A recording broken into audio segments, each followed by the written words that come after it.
경제상이 정말 심각합니다. 주가가 폭락하고 환율도 폭등하고 있습니다. 저게 전광판에는 숫자로 나타나지만 저 숫자가 의미하는 바는 민생 현장에 우리 국민들이 엄청난 고통을 겪고 있다는 걸 의미합니다. 대책이 없다면 모르되 대책이 있습니다. 이럴 때 정부가 필요합니다. 이럴 때 재정의 역할이 필요합니다. 대체 뭘 하는지 모르겠습니다. 몇 달째 이러고 있어요.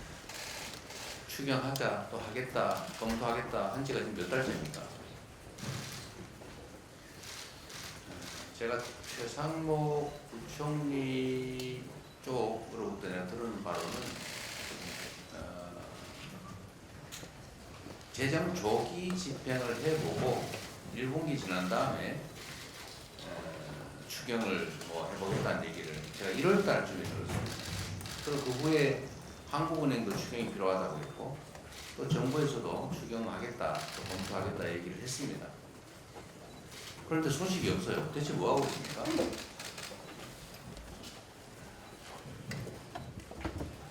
국민들의 고통에 대한 공감이 없는 거겠죠.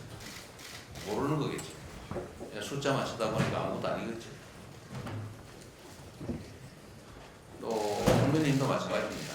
지금 전 세계가 미국의 자국 중심주의 통상 정책 때문에 경제적으로 심각한 상황을 갖고 있습니다. 우리 대한민국 경제도 말할 게 없죠. 정부가 대응을 못하면 국회라도 대응을 해야 됩니다. 국회에 통상 대응 특위라도 만들어서 의원 외교라도 하자. 국회의원들이라도 좀 공식적인 활동을 해보자고 하는데 왜 안 합니까? 이재명이 말했기 때문에 하기 싫습니까? 너무 유치하잖아요. 본인들이 대안을 내세요. 그러면 우리가 전폭적으로 지지하겠습니다. 지원하겠습니다. 협력할 테니 뭐 안을 좀 내세요. 이제는 여당도 아니지만 어쨌든 연이 있는 한때 여당 아닙니까? 여전히 정부의 영향력이 있잖아요. 그러면 대책을 내십시오. 아니 대책은 내지 않고 우리가 하자면 무조건 반대하고 뭐 어쩌자는 거예요. 이 나라가 우리 국민의힘 정치인들이 노력합니까? 국민들이 저렇게 고통스러워하고 경제가 망가지는 거 보이지 않습니까? 정말 한심합니다. 아직도 반성을 안 하고 있어요. 지난 3년 동안 국민이 맡긴 권력과 국민이 낸 세금으로 대통령 놀이하고 권력 노름하다가 나라를 이렇게 망치고 국민들한테 쫓겨나고도 여전히 정신을 못 차리고 있어요. 지금 내란 수계 헌재에서 파면당했는데 그 내란 수계를 여전히 끌어안고 같이 가겠다는 겁니까? 왜 제재하지 않습니까? 폰이라도 내는 척 해야 될 거 아닙니까? 제명하시고 앞으로 반성해서 국민을 위한 정당이 되겠다고 하세요. 그래야 길이 열리지 않습니까? 그게 국민에게도 국가에게도 좋습니다. 본인들에게도 좋죠. 그냥 매달려서 어쩌자는 건지 정말로 이해가 안 됩니다. 개헌 얘기 지금 또 하고 있습니다. 제가 전에 말씀드렸습니다. 개헌 필요하죠. 대한민국은 이 5년 단임제라고 하는 이 기형적 제도 때문에 대통령이 취임한 직후부터 레임들이 시작됩니다. 재평가 받을 기회도 없기 때문에 국정의 안정성이 없어요. 그래서 4년 중임제로 바꾸자. 전 국민들이 다 공감하지 않습니까? 동의합니다. 필요하죠. 또 때만 되면 국민의힘도 한 얘기가 있습니다. 5.18 광주 정신, 광주 민주화 운동의 정신을 헌법 전문에 넣자. 몇 년째 말만 하고 있어요. 네, 이번에는 할 수 있겠죠. 그런데 문제는 지금은 정말 내란 종식이 먼저입니다. 국가 체제를 유지하는데 시스템, 우리 모든 국민들이 공감한 민주주의 제도, 이 제도를 잘 유지, 발전시켜야 됩니다. 그런데 군사 쿠데타를 통해서 국가 권력의 최고 정점에 있는 대통령이 국민을 향해서 총소리를 겨누고 대한민국의 헌정 질서를 통째로 파기했습니다. 민주주의를 위협했죠. 국민들의 힘으로 간신히 복구하는 중입니다. 민주주의 파괴를 막는 것이 중요합니다. 민주주의 발전시키는 것도 중요합니다. 그러나 지금 당장은 민주주의의 파괴를 막는 것이 훨씬 더 긴급하고 중요합니다. 우선은 내란 종식에 좀 집중해 줬으면 좋겠다는 생각이 듭니다. 개헌으로 적당히 넘어가려는 생각을 국민의힘이 하지 않기를 바랍니다. 개헌해야지요. 그런데 문제는 이제 국민투표법이라고 하는 장애물이 있습니다.